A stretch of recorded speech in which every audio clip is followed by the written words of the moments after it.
Donc, ok, on va continuer un petit peu cet exercice-là. Donc là, on était dans la partie donc pour afficher donc l'enfant. On a dit dans l'objet user. Donc on a un tableau enfant qui s'appelle qui contient les trois éléments suivants. Tout à l'heure pour récupérer un élément, donc un élément, par exemple si je voudrais une partie d'un élément, je fais console log user par exemple pour le premier utilisateur H. Donc je prends donc le tableau, le premier élément et le premier caractère là, le premier cas. Si je voudrais récupérer le H, je fais 0,0, c'est un tableau, c'est-à-dire je passe le tableau ça en deuxième dimension, donc pour récupérer un petit peu les lettres là.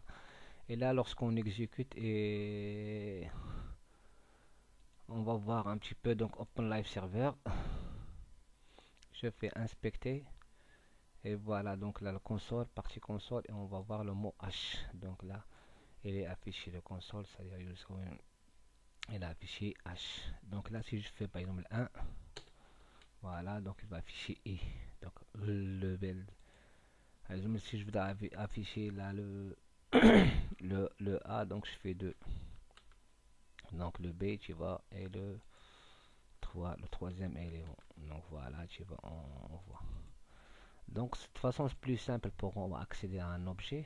Donc toujours on accède. Donc la règle d'or qu'il faut retenir, c'est je passe par l'utilisateur, c'est-à-dire je fais console le nom de l'objet et point l'enfant. Voilà. Et l'enfant, on va donner autre chose. Par exemple, donc dans mon objet là, je vais rajouter une autre propriété email. Email de point, c'est de email. Donc c'est r taxouti.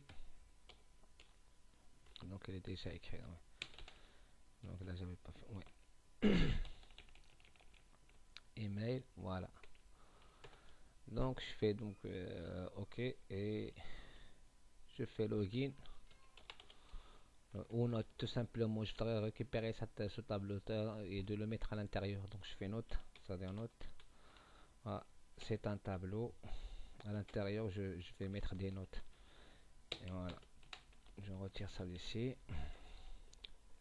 Par exemple, je fais prendre 12, dans le 12, je fais 13.5 et la troisième, je prends par exemple 14. Voilà, 3 notes, c'est tout. Donc là, je sais pas par moi. Si je voudrais, là, on va ajouter un code pour vérifier. Donc console log, ça je le mets en commentaire, comme ça vous pouvez garder un petit peu le fichier là. Console.log log et note. Donc je voudrais récupérer la note là. Je fais la note par exemple 0. Voilà. Console log, un espace, virgule, je fais note 1 et note 2. Juste pour voir note 1, note 0. Si j'exécute la requête comme ça, donc pour lui, donc il va générer une erreur. Pourquoi? Tout simplement parce que la valeur note, c'est pas ici, donc il n'est pas défini dans le script, mais à l'intérieur de mon objet. Donc il faut toujours que je précède avec, c'est-à-dire je déclare le pair user.note 0 et là je fais user. Voilà, note 1. Donc j'exécute là, donc il m'affiche 12 et la deuxième onglet il m'affiche 15. Donc là je peux nettoyer tout ça pour voir un peu mieux clair. Donc là je réactualise, donc là 12 et 13. Donc tout simplement. Donc là vous voyez maintenant si je voudrais par exemple pour chaque utilisateur, donc on peut ajouter ce sont des propriétés, mais une propriété de calcul, c'est-à-dire il va faire un certain type de calcul sur le note rentré par l'utilisateur. Je fais par exemple la moyenne. Moyenne, voilà. Moyenne, je la fais de clic. Et quoi la moyenne? La moyenne, en fait, il va récupérer toutes les valeurs qui sont dans la valeur note là. Et il va diviser par le nombre. Et, et là, donc c'est une fonction. On déclare fonction.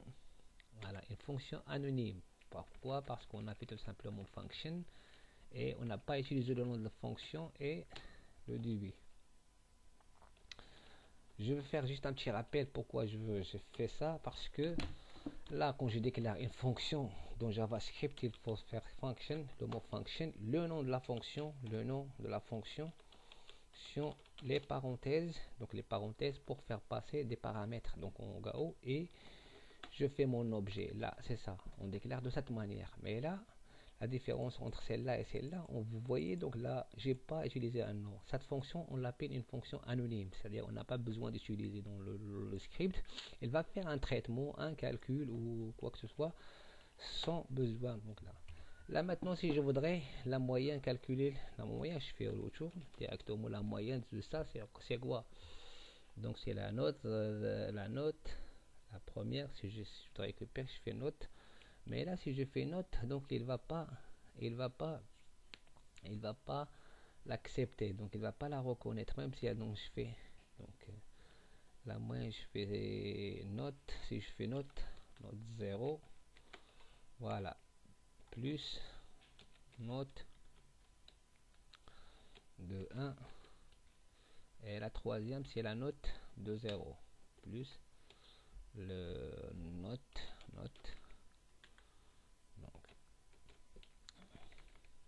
et je divise par donc là 2, voilà, on retourne ça, et tout ça je vais diviser par le nombre qui est le 3, c'est-à-dire on a 3 notes, donc on va diviser par 3. Donc la règle d'or exige de faire un traitement comme ça, slash, donc pour les parenthèses, comme ça il va regrouper les 3 notes, et on va diviser par 3 directement, donc on va retourner la valeur. Donc là, nous, si on fait de cette manière là, donc on va rectifier, regardez ce qui se passe là. Donc jusqu'à maintenant, donc il ne va pas déclencher aucune erreur, parce que pourquoi parce qu'on n'a pas encore initialisé là. Maintenant, si je voudrais calculer la fonction, la moyenne, donc comment je fais? Donc ça, je fais user, donc là je mets un commentaire, je fais user point moyenne, voilà, et comme ça, quand j'exécute, regardez ce qui se passe. Donc là, une erreur, donc il dit quoi? Le référence note n'est pas définie, c'est-à-dire pour lui, donc il n'y a pas les références notes, il n'y a pas cette valeur là, donc il ne le reconnaît pas. Donc, même s'il va juste à côté dans le même objet, mais il ne connaît pas ce truc là. Dans cette partie là, c'est-à-dire on est à l'intérieur d'un objet, donc je peux faire, tu vois, 10 points, voilà, tu vois, point et point, c'est-à-dire on est dans le même objet, et là quand j'ai rafraîchi, donc il me sortir l'objet, voilà.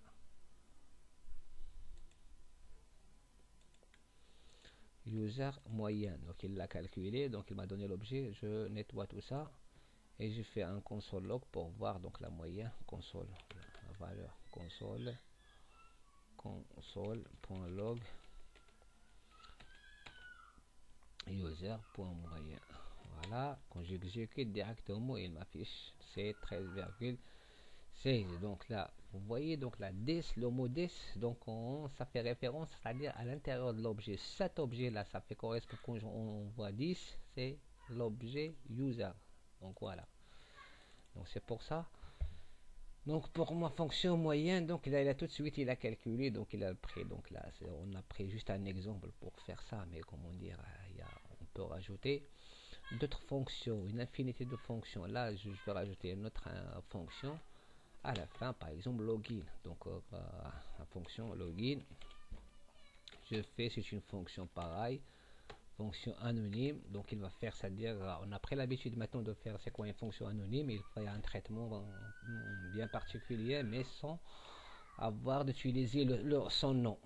Donc là je fais fonction, j'ouvre mon objet, et à l'intérieur je fais pas juste console qu'il affiche un truc, console.log utilisateur, par exemple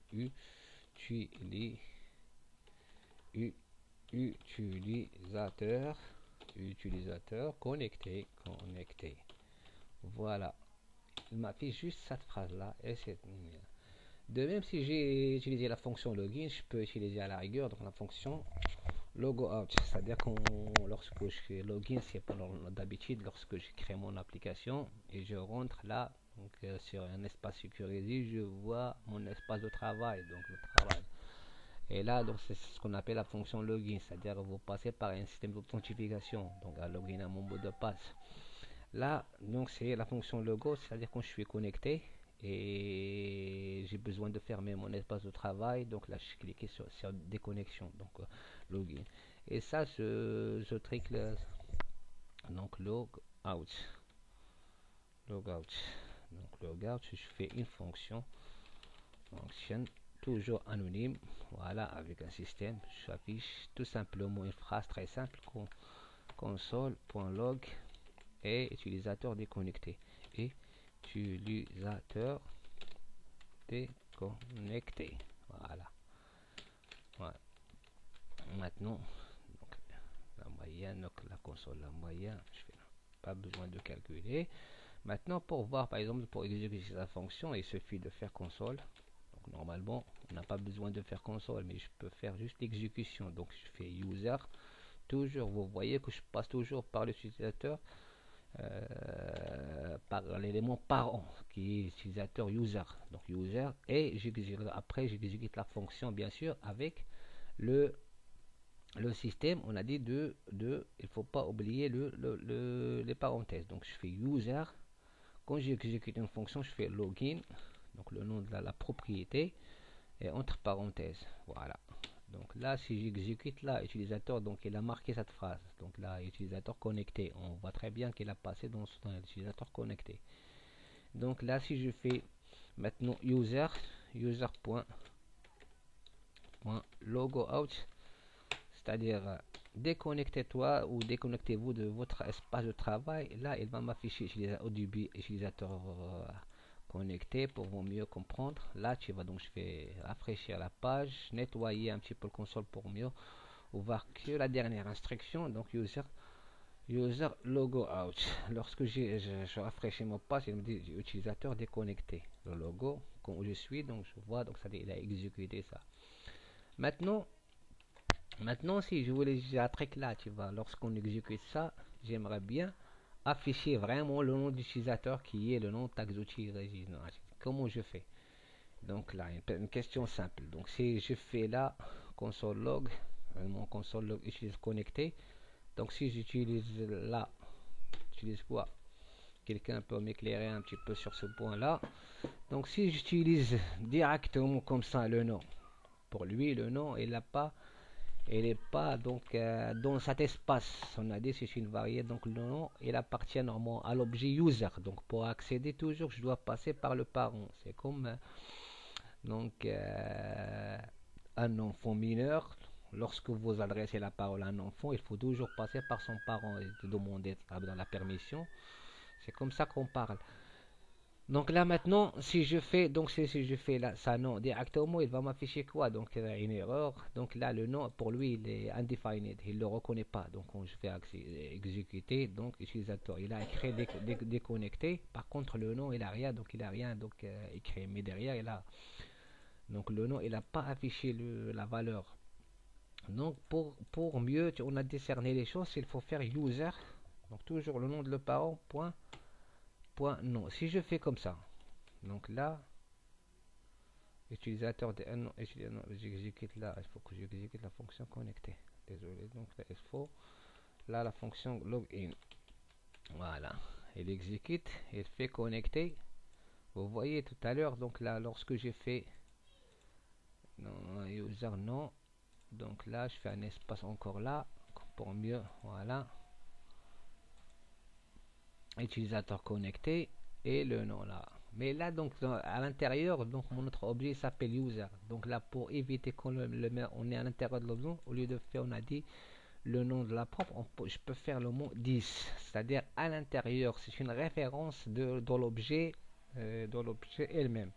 10, donc voilà. Donc il affiche Taxouti, voilà.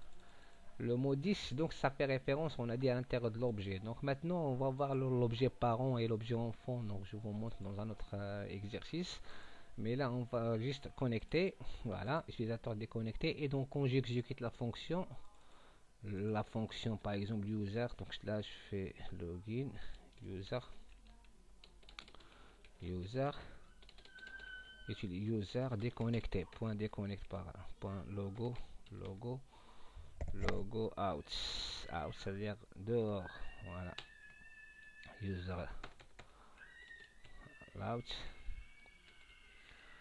voilà, tu vois, utilisateur déconnecté. Mais si je voudrais afficher la même chose, c'est-à-dire l'utilisateur tel machin, donc il est déconnecté, la même chose je peux utiliser donc l'utilisateur déconnecté. L'utilisateur, je peux faire un espace. On a dit la concaténation, on a pris l'habitude de faire la concaténation sur d'autres exercices. Donc là, donc là pour concaténer utilisateur, et là je fais utiliser 10.user. 10, non, non. Donc là, je fais un espace pour un petit peu écarter l'espace blanc et voir mieux, et déconnecter, je fais déconnecter. Ok, parfait. Donc là, quand j'exécute, on voit la fonction user logo out. Quand j'exécute son fonction, et on le voit directement. Donc là, utilisateur déconnecté. Donc là, pour nettoyer un petit peu et rafraîchir la page, on voit déconnecté. Ok, parfait. Donc là maintenant, on va voir un objet qui est réellement, c'est un objet créé par nous, c'est-à-dire un objet donc personnalisé selon nos choix. Maintenant, on peut voir l'utiliser, comment dire, un objet, ce qu'on a vu donc de jour, l'objet math. Donc la math, donc c'est quoi? On a dit pour afficher donc toutes les fonctions que j'ai besoin de pour calcul, pour le donc on peut voir jeter un coup d'œil. Donc là, pour faire ça, je fais console, juste console.log. C'est quoi cet objet math? Donc math, on va exécuter console. Là, rafraîchir, tu vois, pour voir un petit peu. On voit math. Quand je développe, je clique sur cette branche. Donc on dit c'est un objet. Donc il contient plein de fonctions. Donc la math. E c'est l'exponentielle, S c'est logarithmique, la fonction log de 2 décimale, log binaire, log décimal, et le pi, donc la valeur, la fameuse pour calculer un petit peu le périmètre ou les surfaces des surfaces rondes. Donc là normalement si je voudrais calculer la surface d'un cercle, donc je peux utiliser le rayon de la cercle multiplié fois le rayon multiplié cette valeur. Par exemple, voilà, donc il y a toute la fonction aussi absent avec donc la valeur absolue, c'est-à-dire il prend pas en paramètre une valeur et il le met en positif. On voit toutes les panoplies.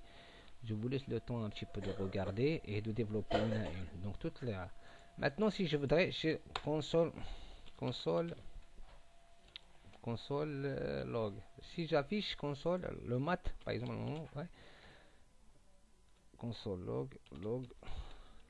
La fonction math, c'est toujours majuscule point, et le PI. Donc là, il nous propose toutes les fonctions qu'on a vues là, tu vois. Donc là, si je voudrais par exemple, là, on va passer deux ou trois valeurs pour mieux comprendre un petit peu c'est quoi l'intérêt. Donc là, je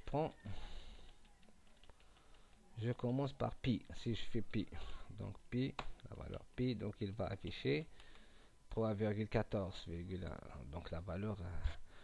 Voilà, donc maintenant, si on prend, donc là par exemple, pour utiliser donc toujours donc la valeur pi, au lieu de la rappeler à 3,14 toujours, donc il faut affecter cette valeur.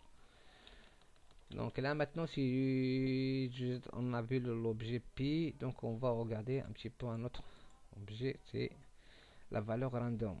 Console.log par exemple, imagine j'ai une valeur, voilà, j'ai un chiffre, je fais un chiffre, chiffre, je prends un chiffre, tu vois, chiffre est égal à ça, 3,6, point virgule, voilà. Si je fais console log 3.6.6, il affiche 3.6. Donc maintenant, si je voudrais afficher donc la valeur, une fonction qui appartient à la fonction ancienne, math, je fais math, la fonction, point, la fonction, donc c'est la fonction round, donc round, voilà, et je vais utiliser directement ces chiffres,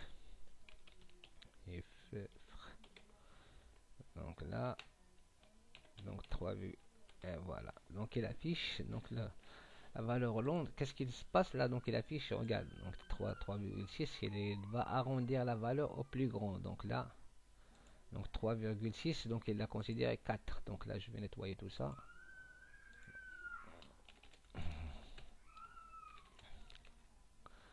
Donc si je fais, donc là par exemple, si je prends un 3,3, donc là, donc il l'a arrondi. Toujours, donc pour les valeurs décimales, tout ce qui est en dessous de 5, il va l'arrondir vers le plus bas.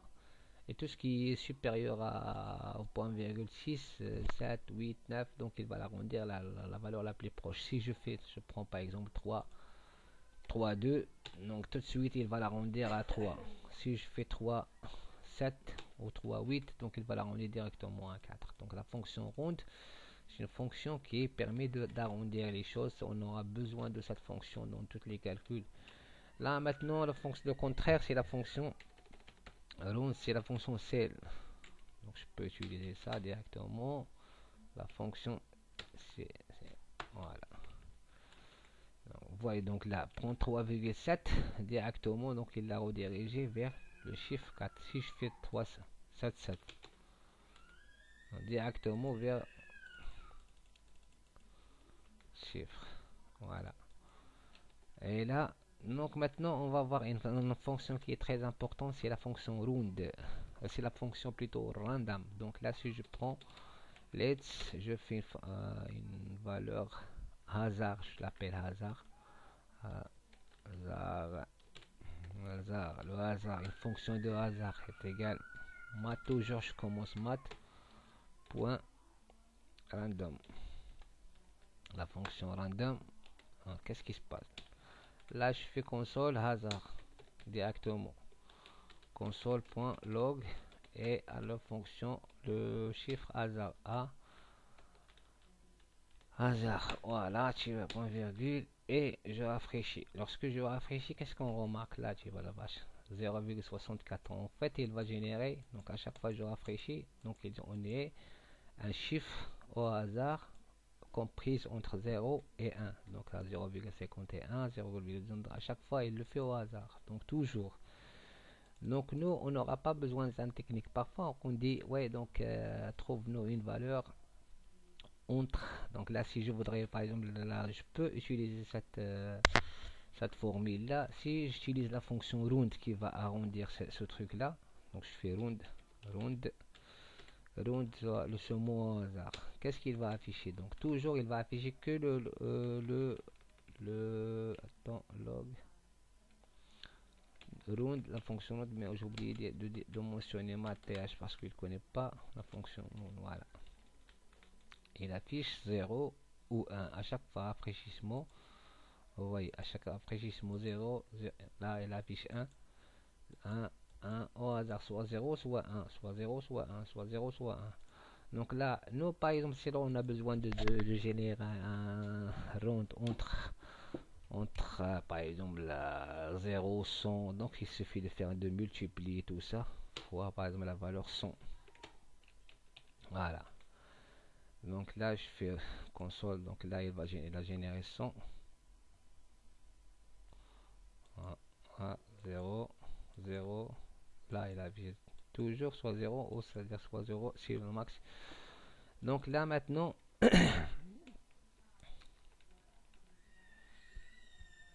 voilà, je peux multiplier tout ça. Donc là une fonction, par exemple je fais une valeur, la valeur que je donne ici 100, c'est au param,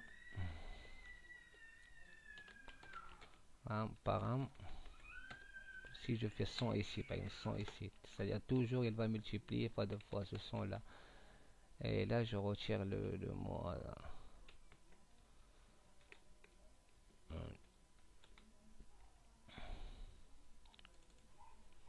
Voilà.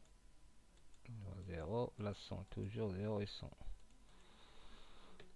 Ok, donc là, qu'est-ce qu'on n'a pas vu encore? Donc la fonction, donc il y a tout un paquet, je vous laisse le temps un petit peu regarder cet objet. Donc c'est une classe qui est très riche, qui contient toutes les fonctions, en fait, les tangentes, des sinus, les cosinus, toutes les... Et ça, vous allez me dire, ouais, tu sais pourquoi on utilise cette fonction. Tout simplement, lorsque je voudrais réaliser en JavaScript des graphiques, des statistiques ou des quoi, on a besoin de cet objet-là, de quel qu'est-ce qu'on appelle l'objet math. Donc, ok.